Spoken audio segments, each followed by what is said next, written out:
Mal. A ver, ¿en qué momento lo confundieron todo? La sociología es el estudio científico de las relaciones que los hombres establecen entre sí y sus resultados, condicionados por el ambiente histórico, político, económico y cultural. Y vamos a explicarlo todo porque yo soy Platón.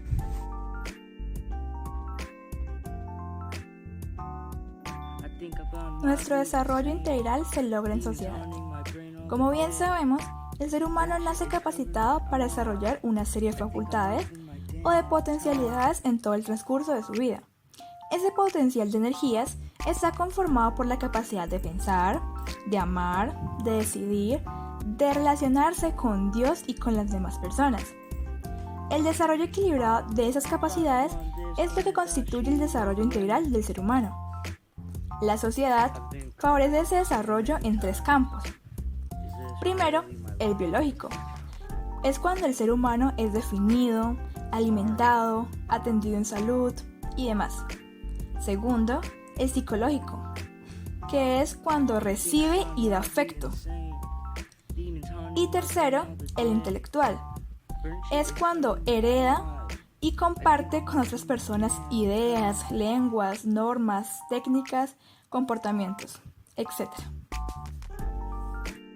Cuando hablamos de estructuras sociales, hacemos referencia a las pequeñas partes o secciones de la sociedad en sí con las cuales el ser humano ha creado vínculos.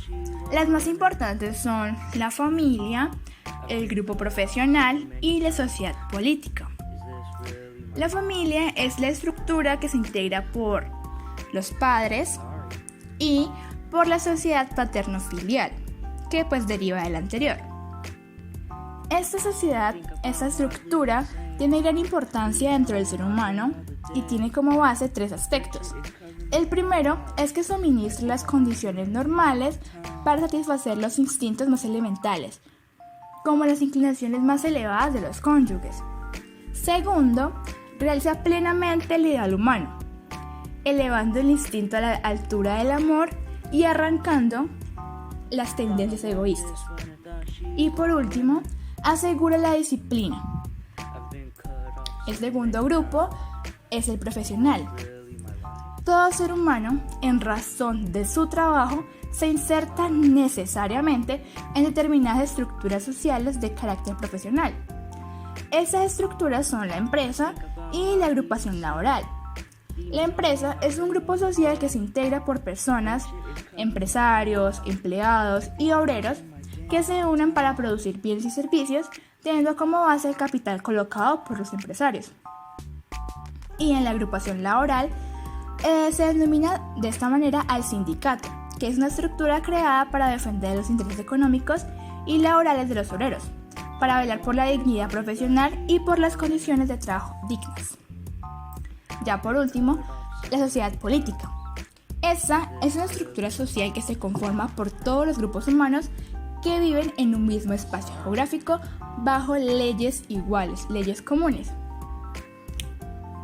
La socialización. Socialización es un proceso por el cual el individuo biológico se transforma en un individuo social. Esto sucede a través del aprendizaje y también se da en 2 momentos: la socialización primaria y la secundaria. La primaria es el aprendizaje de roles o papeles específicos que se realizan durante la niñez en la familia.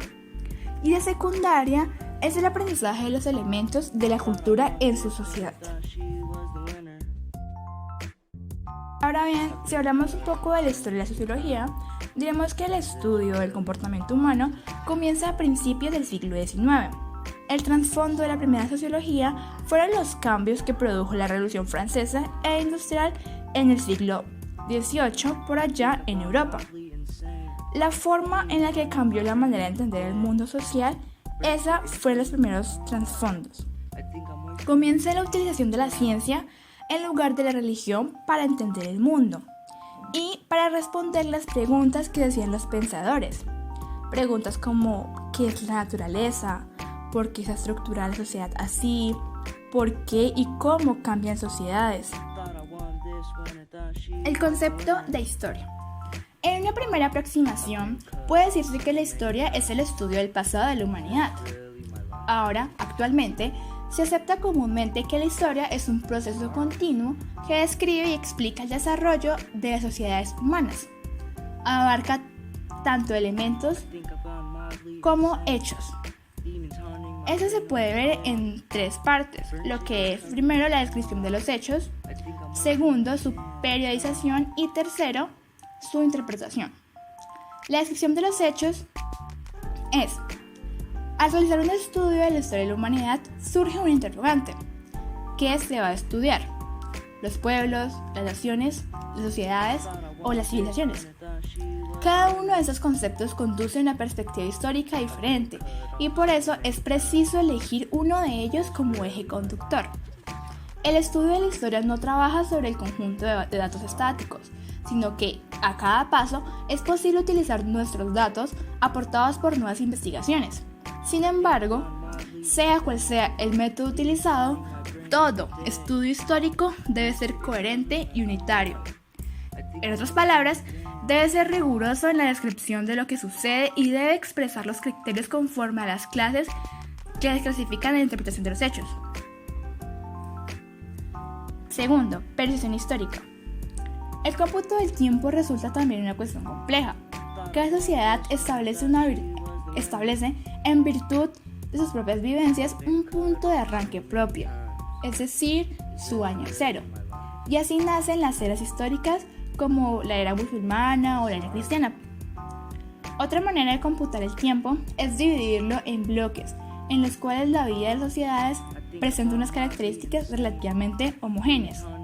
Por ello, se divide la historia en edades, como la antigua, la media, la moderna, la contemporánea, o en sociedades, cuya estructura ha sido más o menos perdurable, como por ejemplo la esclavista, la feudal o la capitalista.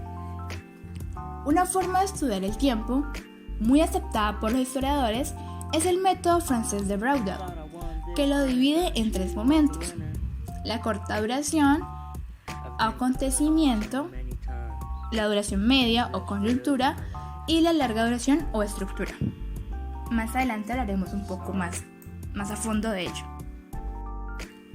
Interpretación de los hechos. Debido a la imposibilidad de reconstruir en su totalidad la historia de la humanidad, los historiadores y los filósofos han procedido a seleccionar y a clasificar los hechos para proceder a valorarlos y así darle significado. Es decir, que han recurrido a la hermenéutica o la interpretación de la historia. Claro está que toda interpretación es objetiva, ya que contiene las tendencias ideológicas y modos de pensar de cada autor.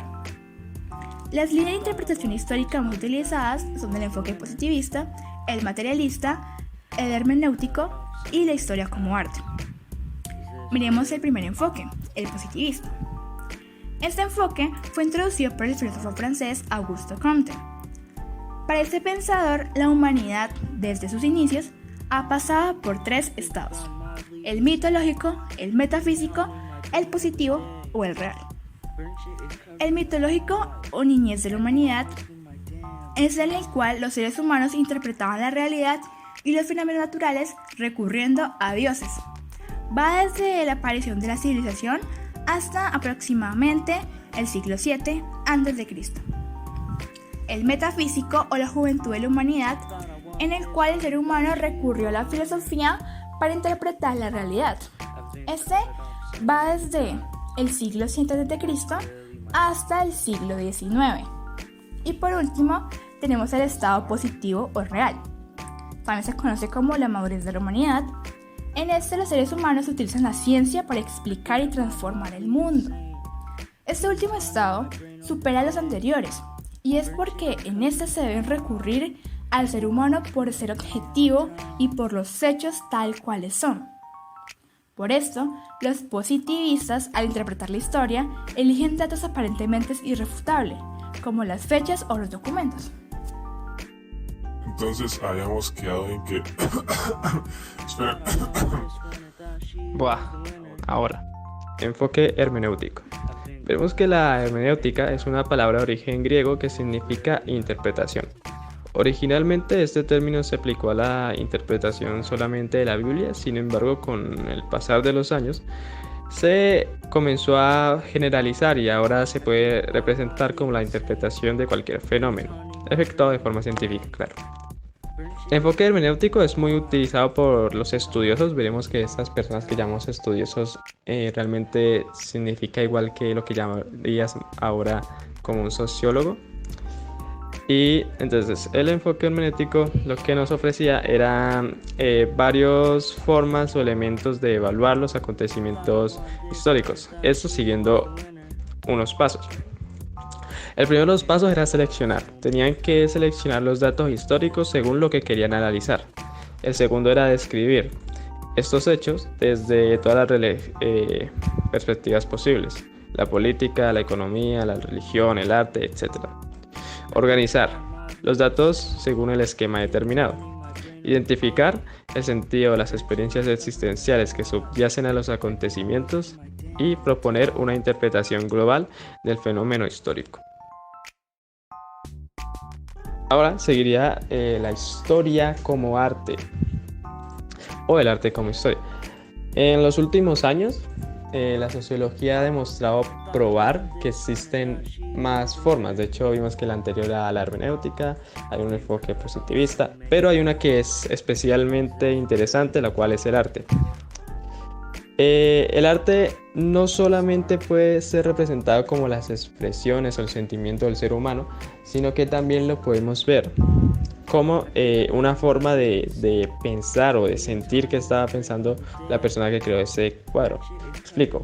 Podemos ver como la capacidad creativa, la interioridad o la cosmovisión de las personas comunes del pueblo que jamás serán mencionados en tratados de historia, pero sí en esos cuadros. Es como una especie de evidencia. Un estudioso tiene que interpretar la historia como arte, analiza y correlaciona las diferentes manifestaciones artísticas con fenómenos económicos, políticos, sociológicos y religiosos. Existen varias maneras de manifestaciones artísticas, no solamente podemos encontrar la pintura o la escultura que se nos viene a la mente cuando mencionamos arte. Entre estas encontramos las artes útiles, conformadas por todos aquellos instrumentos creados con una acción diferente o un fin utilitario dentro de la sociedad. Por ejemplo, podemos encontrar una hermosísima azada. La segunda son las bellas artes, que son las producciones que constituyen los valores de por sí misma y muestran el sentido de la belleza, es decir, qué tan original o cómo podemos entender el mundo y la sociedad y la cultura determinada. Estas pues sí serían lo más clásico, ¿no? La pintura o las esculturas. Y las artes menores, que son una fusión entre las artes útiles y las artes bellas.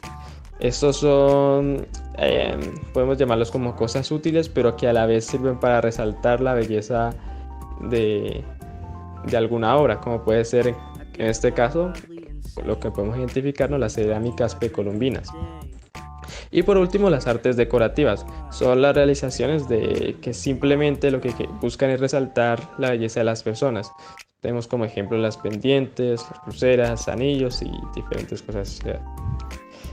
Unos ejemplos del arte que podemos encontrar, por ejemplo, en la Edad Media predominaba lo espiritual. Como todos sabemos, pues la iglesia mantenía su control. Y es normal encontrar torres o agujas de catedrales del estilo gótico que simbolizan la primacía de la ciudad celeste. En el Renacimiento encontramos la época del equilibrio entre lo espiritual y lo material. El arte construye al mismo tiempo bellos templos y lujosos palacios. Y en la época actual predominan los valores materiales.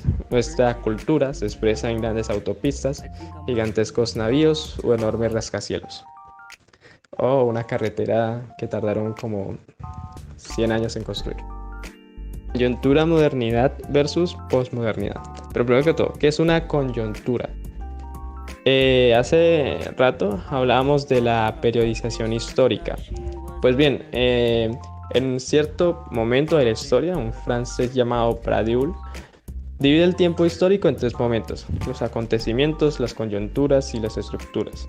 Los acontecimientos son las cosas de corta duración, la coyuntura de duración media y la estructura de larga duración.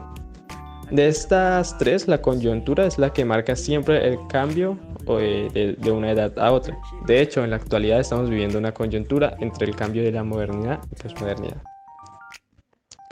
La modernidad como confianza en el poder de la razón. Cuando hablamos del término de la modernidad, estamos desde el siglo XVIII hasta el siglo XX. Este movimiento intelectual fue fundado por Descartes, quien propuso a la humanidad que todos sus pensamientos y qué hacer debían estar basados en la razón. Esta propuesta fue desarrollada y complementada con el movimiento de la Ilustración durante el siglo XVIII, que situó la razón y la experiencia como fundamentos del nuevo orden. Las tesis más importantes o los puntos que más importantes debemos resaltar de este periodo es que la razón lo explica todo: la política, la economía, la sociedad, la religión, etc. Los sistemas teóricos dan una visión integrada y coherente de las culturas. El sentido de la historia lo marca la racionalización, el término de progreso, la ciencia y la tecnificación. Y por último, la humanidad se rija bajo principios fijos y verdades absolutas. También encontramos que la ciencia es la forma del conocimiento más útil e importante que posee la humanidad. Ahora seguiremos con la posmodernidad. Por último nos encontramos la globalización, el tema que ya hemos visto un montón de veces, pero esta vez visto desde el punto de la sociología. Recordemos que la sociología busca estudiar los fenómenos sociales y la globalización ha marcado un hito dentro de la historia de la humanidad. Podemos llamarlo como un punto de aparte incluso. La globalización inicia desde la economía. Se funda a mediados de los años 70, de los siglos XX, en una reunión en el Consejo de Consenso de Washington. Los organismos financieros internacionales y la Reserva Federal de los Estados Unidos vieron la necesidad de orientar la economía mundial hacia el libre comercio, es decir, que cada país suprima las leyes que protegían sus productos de los productos extranjeros y favorecer de este modo un intercambio de productos libres de medios regulados. Básicamente su objetivo era regular solamente un mercado global. Al mismo tiempo que inicia la globalización económica, también inicia la política. Esto es debido a que ya sabemos que, por ejemplo, Estados Unidos, que siempre ha sido una potencia, tenía una ideología socialista. Sin embargo, con la llegada de la globalización, poco a poco se fue transformando a una ideología más liberal. Y es así como va surgiendo el neoliberalismo. Por último, tenemos que uno de los puntos más interesantes o más importantes incluso es la cultura de esta globalización. Esta parte lo podemos ver influenciada por los medios de comunicación, especialmente el Internet. Han convertido el mundo en una aldea global, pues las barreras del tiempo y la distancia desaparecen para dar paso a la comunicación instantánea que viaja a la velocidad de la luz. Dentro de esta globalización podemos encontrar varios fenómenos. Lo que permite el intercambio y los productos de intercambio es desigual. Es decir, vamos a nombrar unas desventajas.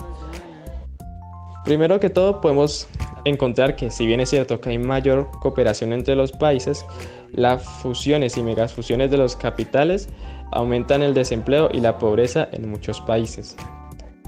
Por otro lado, se da una comunicación más eficaz y oportuna, pero nosotros los seres humanos no todos disponemos de los medios para disfrutarla. Y por último, hay un enriquecimiento de la propia cultura con los valores de otras culturas, pero se pierde la identidad cultural local y regional.